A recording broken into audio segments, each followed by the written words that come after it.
So hello friends, good morning అందరికీ. So ఈ వీడియోలో నేను ఒక చిన్న టిప్ అయితే షేర్ చేసుకోవాలి అనుకుంటున్నాను. మనకి దాదాపుగా కూరగాయలు కట్ చేసేటప్పుడు ఆడవాళ్ళకి పచ్చిమిరపకాయలు కట్ చేయడం పెద్ద టాస్క్ అయిపోతుంది కదా.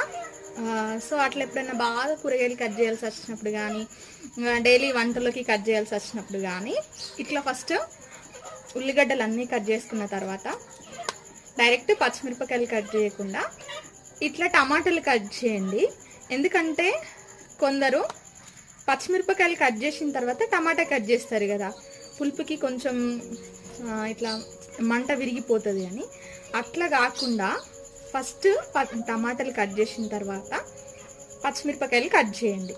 సో మన చేతికి మొత్తం పులుపు ఉంటుంది కాబట్టి తర్వాత మనం పచ్చిమిరపకాయలు కట్ చేసినా కూడా ఎక్కువగా మంట అనేది రాదన్నమాట. సో ఇట్లాంటి మంచి టిప్స్ కోసం అయితే మన ఛానల్ని